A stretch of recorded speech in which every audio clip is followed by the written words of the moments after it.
Ке зборуваме за исто така една убава тема, тоа е секако фолклорот, нашата традиција, нешто што со години, како вели Марко, 5 децении се во прашање, тоа не е мала бројка и навистина е така.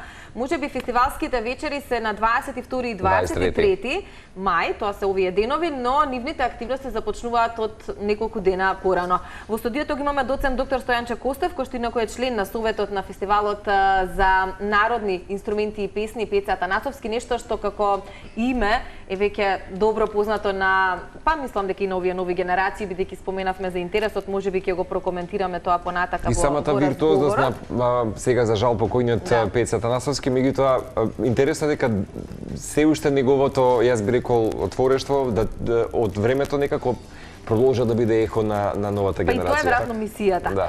Ке зборуваме за учесниците, преку 200 учесници оваа година, за многуте работи кои што го прават овој фестивал да биде тоа што е, но оваа година не очекува 52-то издание и тоа не е воопшто една супер добра бројка која што зборува нели за искуството, за годините наназад, за она што значи вистинска нега на културното наследство и традиција.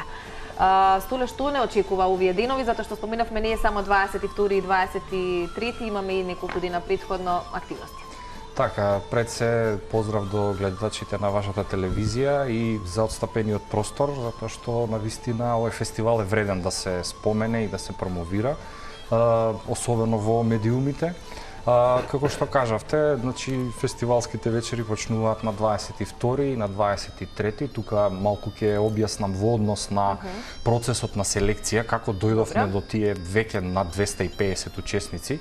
Се трудиме секоја година бројката да биде тука некаде од 250 до 300, меѓутоа верувајте дека имаме повеќе од 500 пријавени, но секој пат е предизвик да се селектираат најдобрите. Значи, силна конкуренција, значи. Неколку месеци предходно уметничкиот директор, професор доктор Родна Величковска, заедно со мене, како членови на селекциона комисија, одиме низ цела Македонија и што се вели го собираме најдоброто за да може да се презентира на самиот фестивал. Ово баш наследство како беше и почитуваниот Пеце кој што собирал и секој пат го се трудиме колку што можеме нели во овие услови тоа да го практикуваме, затоа што сепак друго е нели кога ќе отидете на лице место, ќе ги слушнете тие луѓе. Дел од повозрасните и немаат социјални медиуми, немаат мејл, не може да се исконтактира со нив, па најдобро е нели да се отиде и да се слушне на лице место што тие имаат да понудат, за подоцна нели тоа да го презентираат во некои 10-12 минути на самиот фестивал. Така што имавме навистина голема обврска, да кажам, и привилегија да ги слушнеме дел од тие луѓе. Имаме исто така возрастни од 70 на 80 години, па и повозрастни. Еве пред 2 години имавме 90 годишен гајдаџија кој што настапи на фестивалот, што имаше желба да отсвири нешто што го свирил заедно со самиот Пеце Атанасовски.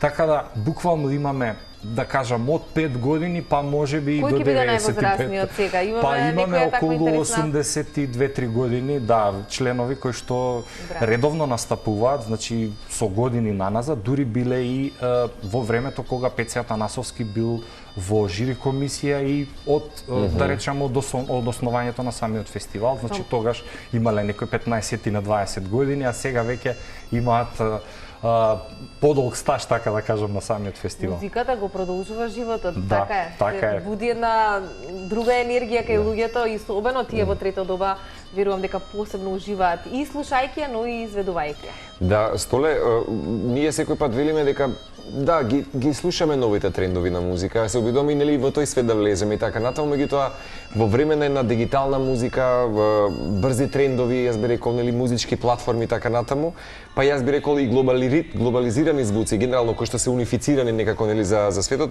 јас би рекол дека баш Пеце Атанасовски и самиот фестивал ни се на некој начин прибежиште, нели, дека се уште тука постои гајдата, зурлите, тапаните, така натаму, па и народната меморија и духовен идентитет, конкретно кога стана збор за Прилепи долнени. Па повторно ќе кажеме ќе бидете центар на една автентичност, меѓутоа како денес вистина покрај сите овие работи и глобализација успеа фестивалот да остане со вистински убави темели, да се зацврсти се уште можеби кај помладата популација, бидејќи јас и се можеби од оваа страна, нели, прашањето е дали, а ти го потврдаш сосема спротивното дека постои интерес кај младите за фолклорот и традицијата. Така, добро кажавте, ова е брзо време на дигитална ера која што го живееме. Меѓутоа, според моето искуство, затоа што јас веќе 10 години сум дел од фестивалот, сум член и на некои други структури кои што се бават со фолклор, здруженија, сум бил и професор во средното музичко училиште во Скопје, така да од мое лично искуство и од искуство на моите колеги со кои што соработуваме, можам да кажам дека младите навистина ги интересира и тоа што кажавте Пеце Атанасовски. Пеце Атанасовски има оставено навистина огромен белег во културната свест на македонскиот народ, меѓутоа особено кога се работи за традиционалната музика.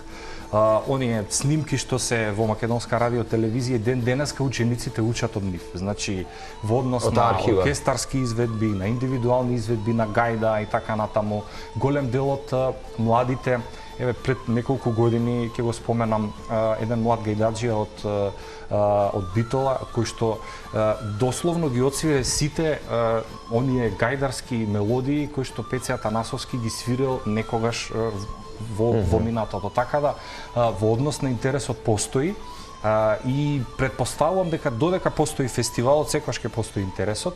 Повеќе да кажам можеби во руралните средини, каде што имаме одредени фолклорни групи, културно-уметнички друштва, каде што младите можеби повеќе се инволвирани. А во градските средини, ајде да кажам во Скопје, можеби тоа не е толку застапено, но сепак имаме културно-уметнички друштва каде што младите можат да се зачленат, да научат да свират, да научат да пеат, да научат да играат. А во однос на народните инструменти, гледам сега во последно време дека имаме некаков тренд да се прават рилс, нели, да се снимаат и тоа навистина вака во нашава фела изгледа многу убаво, многу модерно да кажам, но сепак на враќање на корените, така, во овото модерно време кога правилно ќе се искористат работите. Има ли интерес еве за гајдата, за изучување на овој инструмент? Да, има интерес. Тоа што го спомнав еве и средното музичко училиште од Скопје, значи веќе 25 години во таа насока има предмет за изучување на традиционални инструменти, како што ги споменавте претходно, нели, зурла, кавал, тамбура, гајда, тапан, но за гајдата има особен интерес и верувајте дека тоа е еден од потешките инструменти. Мислам дека со сестра неколку пати овозможивме баш да се представи гајдата како беше заштитен од УНЕСКО, баш така, тоа е веќе пред ми се чини дека година и пол веќе. Добро, тоа и придонесува можеби за збориме за позитивниот агресивен маркетинг на творештото. Да, тоа е секако многу важно, затоа што верувајте дека можеби во минатото, ајде, јас кога сум почнувал да играм, да речеме, било некако ретроградно, па немојте тоа некако е селски, па сега. Да, со мала резигнираност можеби кон работа. Да, меѓутоа сега верувајте дека има многу отворени можности и школи и факултети каде што може да се дообразуваат и да го продолжат она што нашите предци нели го оставиле. Еден народ, простена дигресија, многу губи кога се губи своја изворна музика, затоа верам дека ова е добро што и денеска го имаш или како можност да го пренесеш како искуството. Меѓутоа колку секој инструмент носи една различна емоција и карактер, мислам дека и самиот фестивал го поентира тоа. Како се објаснува денеска магијата на кавалот, на зурлата, на тапанот, на некој што можеби никој пат не ја почувствувал македонската традиција? Вака, во однос на ова прашање е многу интересно што во изминатите години, а и кога се оформувал фестивалот, имало интерес од многу странци. Значи, самиот Пеце Атанасовски држал семинари во странство и некако тој посебен мелост, посебна ритмика на нашата фолклорна музика, на нашата традиционална музика, ги привлекува странците, особено оној нерамноделен ритам, затоа што знаеме дека во западноевропската музика се е некако во рамноделен ритам, 2/4, 3/4, 4/4. Унифицирано тоа е. Да, се е рамно во однос на валцери, полки и така натаму, меѓутоа кога ќе дојдат овде кога ќе слушнат 7 осмини или 11 осмини или 12, 13, не можат ни да го избројат прво, значи им е предизвик. И со текот на времето тие успеваат да ги научат тие ритмови и едноставно се влюбуваат во македонската музика. Ние претходната година имавме изведувач од Холандија, кој што уште од времето на Пеце Атанасовски свирил заедно со него. Тој доаѓа секоја година гостине на наши колеги во Ињево и самиот свири гајдарски мелодии кои што ги учи од тука. И човекот е преку 80 години. За жал оваа година не можеше да дојде, знаеме поради редуцираноста на летови и така натаму. Меѓутоа, сакам да кажам дека фестивалот секој пат будел огромен интерес, особено кај странците. Браво. Да, оваа година Прилеп и Долнени, впрочем и оваа година ќе бидат нели домаќини и на бројни туристи, и на странци, но и на домашни, односно нашинци кои што уживаат да го слушаат овој мелос, а верувам дека нема некој кој што нема да се наежи на тие звуци. Дали од колку часот почнуваат фестивалските вечери и можеме ли да кажеме од кој период, ако можам така да се изразам, ќе биде програмата? Значи, нели ќе се свират песни и така натака, но од кој период можеби ќе датираат? Каков ќе биде концептот на програмата оваа година? Дали такво нешто можеме да споделиме? Па вака, тоа знаете како ние секоја година се трудиме да биде поразлична, нормално, и она што на пример било претходната година да не биде исто, да не се повторува. И ќе споменам, значи почетокот е на 22 во 18 часот на камената сцена на плоштадот Александрија во Прилеп, тоа е првата фестивалска вечер. А втората фестивалска вечер ќе биде на Рудина кај Долнени, тоа е култно место кое што пред неколку години е малку реновирано, да кажам, има сцена, има трибини кои што се преполни секоја година. Чинам дека забележавме од илустрациите. Пред 7-8 години беше навистина, да кажам, не толку среден, ајде, нема да употребам некој друг збор, меѓутоа сега гледаме и фотографии дека е навистина едно убаво место како амфитеатар. Во однос, пак ќе се вратам на програмата, се трудиме секој ансамбл или индивидуалец кој што ќе настапи, дали во соло, дали во дуо, дали во трио и така натаму, да си одсвири мелодија од каде што доаѓа. Сега, во однос на оние поголеми ансамбли, да кажеме, тие свират инструментални мелодии и вокално-инструментални мелодии од различни краишта и тука најчесто се договараме што би било вака по-атрактивно за да може тие да го отсвират. Така да гледаме секоја година да биде по-различна програмата и тука ќе споменам дека имаме и Гран При награда, значи тоа е Гран При за најдобриот ансамбл кој што ќе настапи.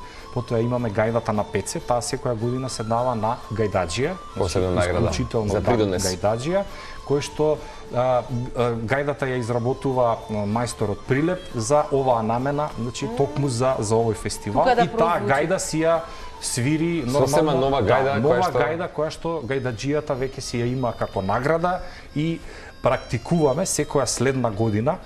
Претходната година Александар Ангелов од Штип ја доби гајдата на Пеце. Практикуваме отварањето на секој нареден фестивал да биде со победникот од претходната година.